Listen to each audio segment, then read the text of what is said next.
दोस्तों, मेरठ क्रांति धरा है और यहाँ पर वो तमाम घटनाएं होती हैं जिसका अंदाजा किसी को नहीं होता है। कॉमेडियन कलाकार सुनील पाल को भी इस बात का अंदाजा नहीं था कि मेरठ जानते ही उनके साथ इतना बड़ा कांड हो जाएगा, इतनी बड़ी घटना हो जाएगी कि उनका जीवन भी संकटों में आ जाएगा।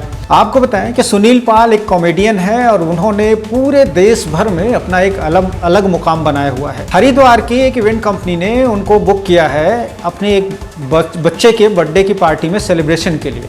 कॉमेडी शो होना था वहाँ पर, इसके लिए उनके अकाउंट में 50% एडवांस रकम डाल दी गई।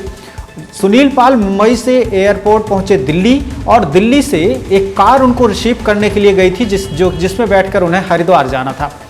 जैसे ही उन्हें भूख लगी थोड़ी सी तो मेरठ बाईपास स्थित कहीं पे भी वो एक रेस्टोरेंट में उतरे जहां पर उन्हें खाना पीना कुछ खाना था और कुछ लोग फैंस के वेश में आए और उनके साथ फोटोग्राफ्स खींचने के लिए या फिर उनसे बातें करते करते उनको अपनी कार के पास ले गया और धक्का देकर कार में डाला और लेके सीधे किडनैप कर लिया और उनको एक कमरे में लेके गए जहां पर उन्हें 2 दिनों तक बंधक बना के रखा, उनको टॉर्चर किया, उनको जहर के इंजेक्शन लगाने की धमकी दी गई। इसके अलावा उनको टुकड़े टुकड़े काटकर नहर में डालने की धमकी दी गई।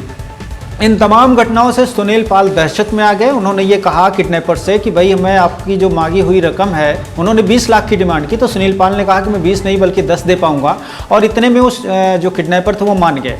तो मैंने तो बोला कि मेरे दोस्तों से पेमेंट मंगा लेता हूँ, मैं घर वालों को बताना मत, घर वालों को मत बताना, मेरे परिवार में किसी को मत बताना, उल्टा इस बात का गलत परिणाम हो सकता है, वो पुलिस स्टेशन में जा सकते, फला जा सकते हैं। तो मैंने अपने एक मित्र से पैसे मंगवाए, कुछ पैसे, तो उसने गलती से पूछ लिया और मैं घर पे नहीं पहुंचा तो फोन भी नहीं लग रहा था, तो चिंता में थे वो लोग, घर वाले चिंता में थे, तो उन्होंने पुलिस कंप्लेंट कर दी, पुलिस स्टेशन में गए और वहां से ये बात खुल गई। लेकिन जैसे तैसे करके उन्होंने ये कहा कि हमारे घर वालों को ये सूचना नहीं देनी है। उन्होंने अपने दोस्तों से या जो भी उनके ऐसे परिचित थे जिनसे वो पैसे मंगा सकते थे उनको फ़ोन किया, 7.5 लाख रुपए उन किडनैपर्स को दिए। इसके बाद उन किडनैपर्स ने दिल्ली तक का किराया यानी कि लगभग 20 से 25 हज़ार रुपये सुनील पाल को दे करके बाईपास पर कहीं लाकर रास्ते में छोड़ दिया। सुनील पाल मेरठ से जैसे तैसे दिल्ली पहुंचे, दिल्ली से फ्लाइट ली और मुंबई पहुंचे। थाने में पहले से ही उनकी पत्नी ने गुमशुदगी की रिपोर्ट दर्ज कराई थी और अब जो सुनील पाल जब मुंबई पहुंचे तो पुलिस एक्टिव हो गई और तमाम मीडिया में जब सुर्खियां बनी तो पुलिस के हाथ पांव फूल गए। अब उसमें जांच पड़ताल जारी है, देखना यह है कि क्या इसमें कुछ निकल के आता है। लेकिन सबसे बड़ा सवाल यह है कि अगर इस तरह की घटनाएं किसी कलाकार के साथ होती हैं तो आखिर वो कितना सुरक्षित है। कैसे कोई कलाकार किसी की जुबान पर किसी के द्वारा बुकिंग किए गए स्थान पर खुद पहुंच जाएगा?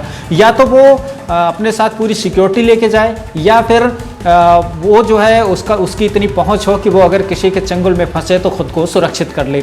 इस तरह की घटनाएं अगर होती रहेंगी तो हमारे देश के लिए शर्मनाक जैसी स्थिति बन जाएगी और यहाँ पर कोई भी सेलिब्रिटी, कोई भी व्यक्ति किसी के बुलावे पर कहीं भी आराम से नहीं जा सकेगा। और इस तरह की जो घटनाएं हैं मेरठ में, हालांकि कोई नई बात नहीं है, इस तरह की घटनाएं यहाँ पर होती रहती हैं। लेकिन बाबा योगी आदित्यनाथ के सरकार में अगर इस तरह की घटना होती है, 2 दिन तक किसी कलाकार को किडनैप करके रखा जाता है और उनका सुराग लगा पाने में पुलिस नाकामयाब साबित होती है, तो इसका मतलब ये होता है कि अब जो है कानून व्यवस्था पर सवाल उठने शुरू हो गए हैं। तो ऐसे में सबसे जो ज़रूरी बात है वो ये है कि अपनी एहतियात रखें, अपनी सुरक्षा अपने हाथों में है। कहीं भी जाने से पहले, चाहे वो सेलिब्रिटी हो, चाहे वो बिजनेसमैन हो, चाहे वो कोई भी पैसे वाला व्यक्ति जिस पे इन किडनैपर्स की नज़र रहती है, उन तमाम लोगों को सुरक्षित रहने की आवश्यकता है, एहतियात बरतने की आवश्यकता है। कहीं जाने से पहले पूरी जांच पड़ताल करने की आवश्यकता है।